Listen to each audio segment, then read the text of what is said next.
I watched as he opened the sixth seal. There was a great earthquake. The sun turned black like sackcloth made of goat hair. The whole moon turned blood red. And the stars in the sky fell to earth, as figs drop from a fig tree when shaken by a strong wind. The heavens receded like a scroll being rolled up, and every mountain and island was removed from its place. Then the kings of the earth, the princes, the generals, the rich, the mighty, and everyone else, both slave and free, hid in caves and among the rocks of the mountains. They called to the mountains and the rocks, "Fall on us and hide us." Wow. Are the events described in the book of Revelation now happening? Many YouTube videos say they are.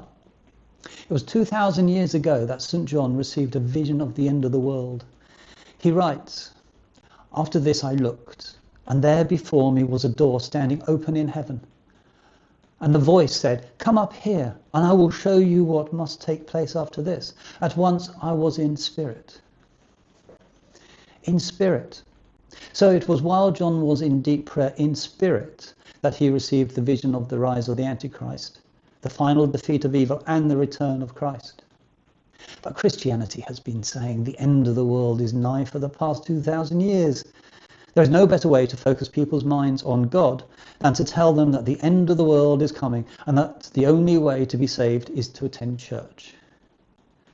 Yet even after saying this, John's vision is still uncanny. He appears to describe rockets, atomic bombs, and technology which he couldn't have even dreamed of 2,000 years ago. He even goes on to describe the nuclear winter which humanity could now face. So he continues.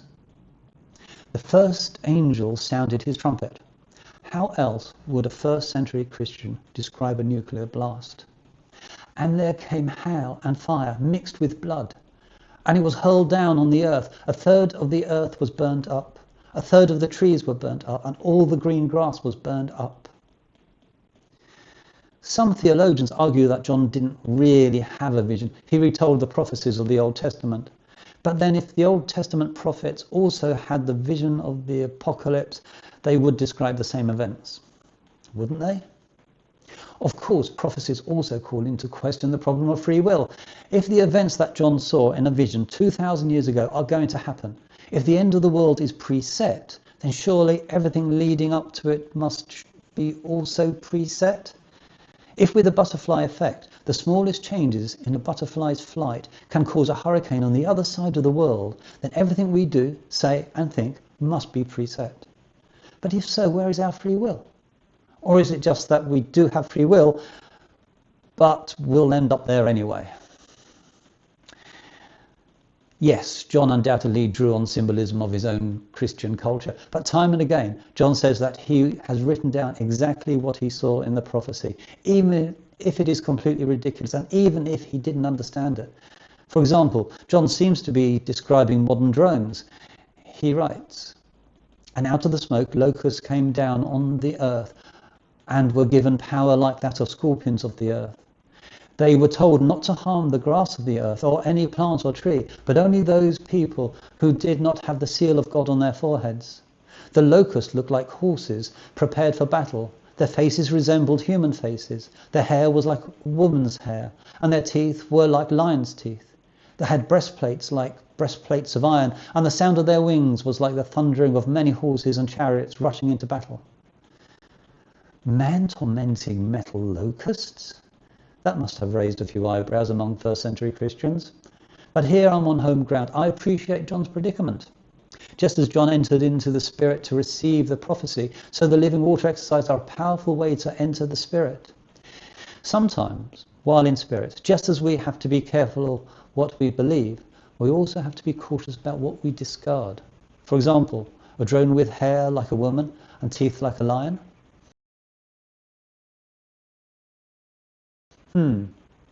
What do you think? The book of Revelation concludes with the destruction of this world, the coming of Christ in light, and God's children entering a new heavenly kingdom of perfect peace and happiness. But my advice, and I'm sure military professionals will back me up, is that if you hear the trumpet sound of a nuclear detonation, and then a blinding light, don't open your door, step outside and say, "Here I am, Lord." Instead, as the great superpowers prepare for war. And we could be facing one of the greatest humanitarian crises the world has ever seen. As followers of Jesus, our Lord of peace and loving kindness, what should we do? What does he want us to do? Unlike most of the videos on the Living Water Exercises channel, I'm leaving the comments for this video open. So what do you think? Did St. John really have a vision of the end of the world, or did he just eat a heavy meal before prayer? Is John's prophecy really coming true, or are we making his prophecies fit and ignoring those that don't, just as every generation has done before? What do you think? Let me know in the comments. This is the first of 6 YouTube videos about the Book of Revelation. I think it's going to be a fascinating journey and an essential one, especially due to the recent world military escalation, which could easily lead us all into World War III. So please join us on this journey by subscribing and clicking the notification bell. And I'll see you soon. Peace be with you. The voice of Jesus say, behold, I freely give the living water. Thirsty one, stoop down and drink and live. I came to Jesus and I drank of that life-giving